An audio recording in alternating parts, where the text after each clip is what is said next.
אני מזמין את יובל מנדלסון, חבר קרוב ושותף מוזיקלי ליצירה של דן.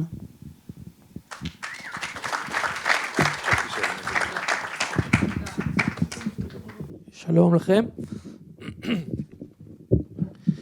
אז אנחנו ביום לימודים ארוך עם דן. התחיל בשנת 0 והדוקומנטרי הזה, ואחר כך בחינת בגרות. זו התקופה של דן החתיך עם הווילון. אז אני לא אדבר עליה במילים, אבל אני רוצה לספר רק אולי קצת על ההיכרות שלי עם דן, כי אני חושב שהיא גם מצביעה על משהו בו כבן אדם.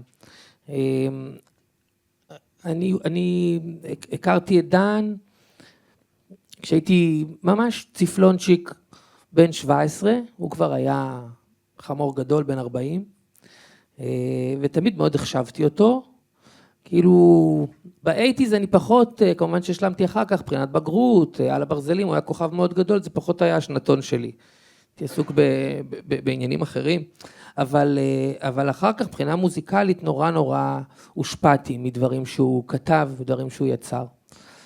והייתה בינינו איזושהי היכרות, ואני זוכר ממש את הפעם הראשונה שנפגשנו,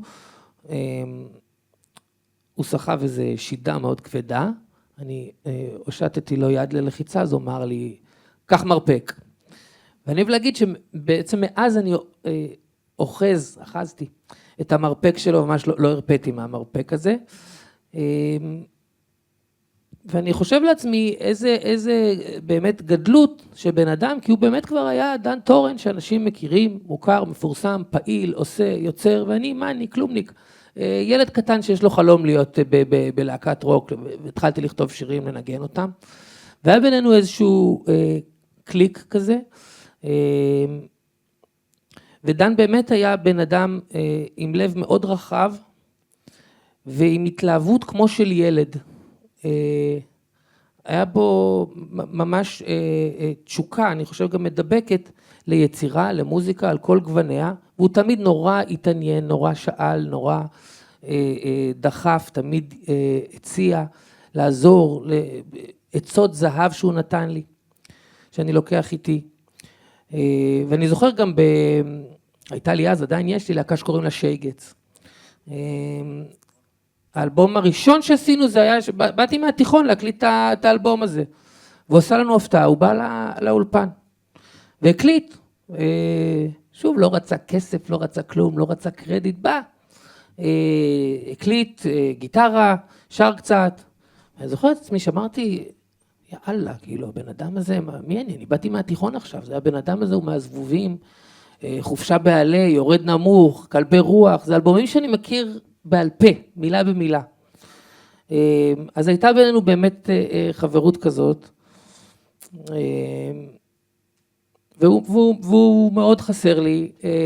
אם זה מנחם מישהו, אני לא בטוח שזה מנחם, אבל אם זה מנחם, אני משוכנע שהשירים שלו נשארים, הסרטים שלו, אם אנחנו בהקשר הזה היום, והולכים איתנו, ילכו איתנו ממש דורות קדימה. עוד דבר שצריך להגיד על דן, לפני שאני אזמין את איתי, שאיתנו כאן, שהיה בו גם משהו מאוד מאוד מגוון. ראיתם פה איזו דוגמה של זה, אבל גם יוצר, גם כותב מילים, גם מנגן, גם שר, גם משחק, גם מקריין, גם מדבב, גם מורה, העמיד מאות של תלמידים, שהוא לימד אותם את כל מה שהוא יודע. צריך גם לציין שהוא היה גם איש מאוד פעיל, חברתית, פוליטית, תמיד הפגנות, תמיד הוא הלך, אם הזמינו אותו, גם אם לא הזמינו אותו, היה בא, לא ביקש שום דבר בתמורה, זה היה דן. מזמין אותך איתי, טורן, בנו של דן. אני אגיד, לפני שאיתי יגיד בעצמו, אני אגיד משהו אם אתה מרשה לי. לא מרשה. אז לא. תגיד. אנחנו 24, ב-2014, אז אני ודן הוצאנו אלבום ביחד, הקמנו להקה, קראו לה לואי מרשל, זה רחוב שבו גרתי, זה היה בפינת חוני המעגל, אמרנו שלואי מרשל זה עדיף מלהקת חוני המעגל, אבל... והוצאנו אלבום אחד, וסביב האלבום הזה דווקא הופענו לא מעט, ואני זוכר את איתי, הייתה אז בן 14, 13-14, הרבה מההופעות האלו, הוא עלה לנגן איתנו, לקח גיטרה חשמלית, סטרט לבנה של אבא, או אני לא יודע של מי, וניגן איתנו, וזה היה, התאהבתי בילד הזה, גם הוא כבר חמור גדול, ואני אגיד עליך, גם אם תרשה וגם אם לא תרשה, שגם איתי, מה שנקרא, מעץ תפוח לא נופל אפרסק, כן? כתב, עכשיו הוציא באחרונה שיר איתי, שנקרא אני, זה לא אני, הוא, כן? שיר מהמם, עם מילים חותכות, כמו סכין טוב כזה, וזה מפתיע, ועם טוויסטים, וזה כל כך השיר מוזיקלית. די, סיימתי, עכשיו איתי יום. קודם כל, תודה. אני לא רוצה לדרוך על האצבעות, אני רק אגיד מילה על לואי מרשל, שזה הרכב שאני מאוד מאוד אוהב, ומאוד מתחבר אליו. זה לא אלבום שהצליח כל כך, הוא נדבר מבחינה קרייריסטית, כאילו, לעומת דברים שאבא ויובל עשו, זה לא הכי הצליח, יכול להיות שהיה עדיף לקרוא לזה חוני המעגל, וזה היה מצליח יותר. אני לא יכול לספר על הפעם הראשונה שפגשתי את אבא שלי, אתם יכולים לתאר לעצמכם למה, אבל אני רוצה לספר סיפור מוזיקלי קטן וחמוד מההתחלה, משהו שאני ממש זוכר, איזה זיכרון בסיס כזה, שהלכנו לחזרה איפשהו, לקראת הופעה בברבי כנראה. הופעה גדולה, היה הרבה אנשים בחדר, והלכנו לחזרה. הלכתי איתו לחזרה, ונכנסתי לחדר, וכבר ניגנו.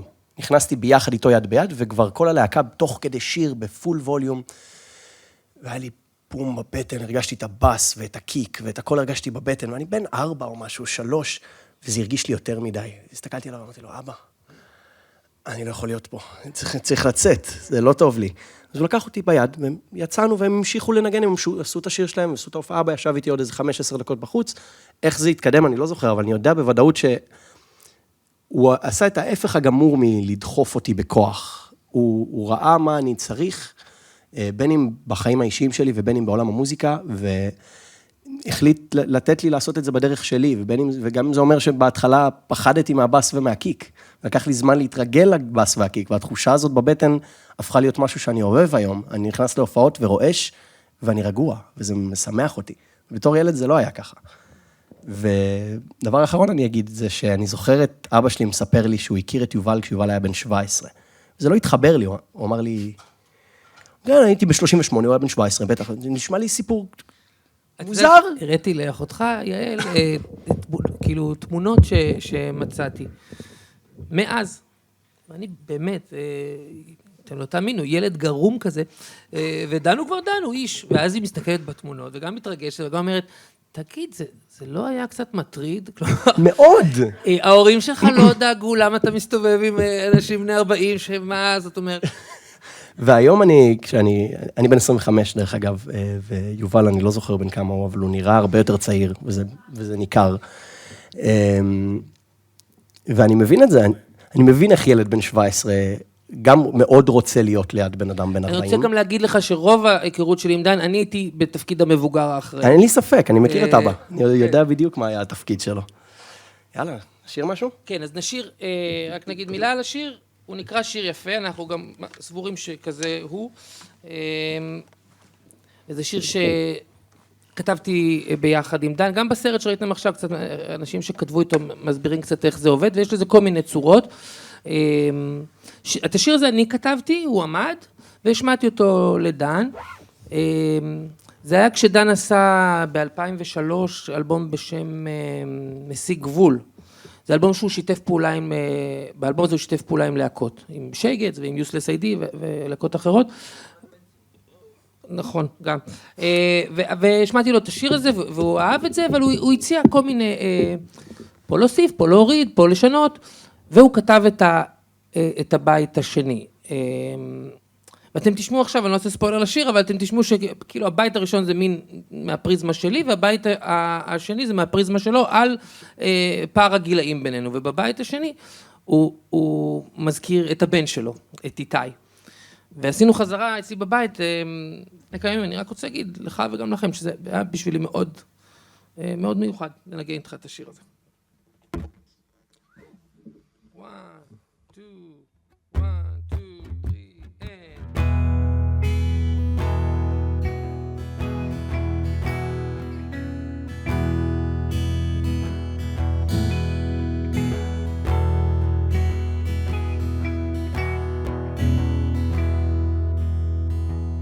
ואיך שהיום מתחיל, אתה קולט שהוא הולך להיגמר.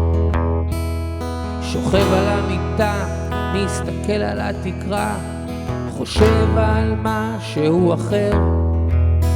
כשהייתי בן 8, אבא שלי אמר, אתה תהיה עורך דין מצוין.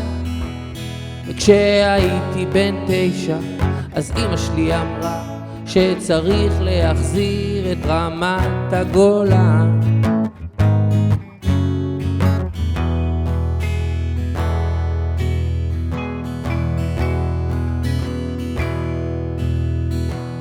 ואיך שהיום נגמר, אז יום חדש נכנס עוד רגע לתפקיד. יד אחת לאמא, יד שנייה מחזיק גבינה, עומד בתור בסופרמרקט היחיד שבשכונה. וכשהייתי קטן שיחקתי מלחמת מים עם הילדים של השכנה.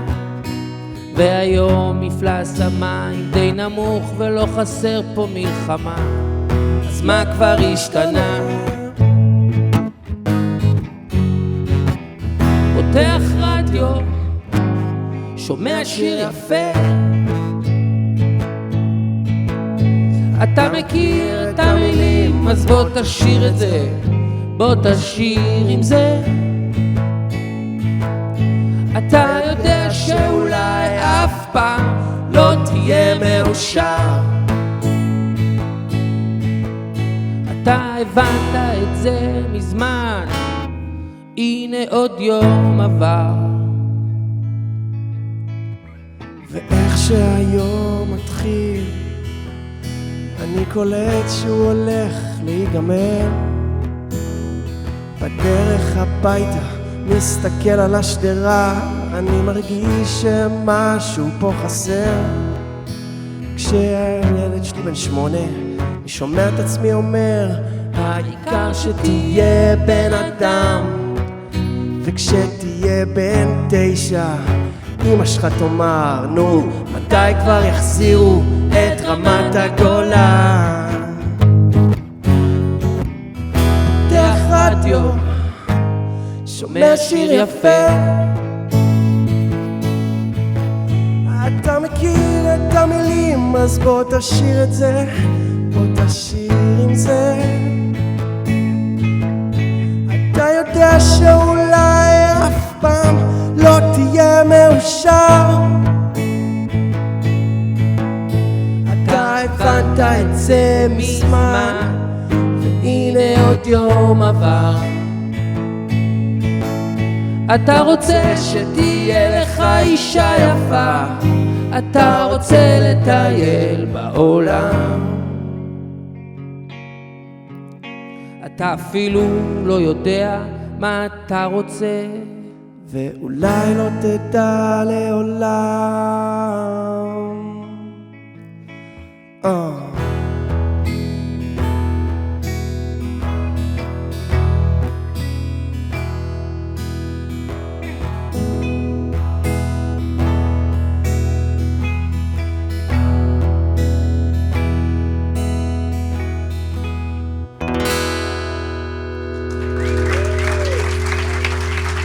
תודה. תודה רבה. יאללה, תודה. צפייה מהנה.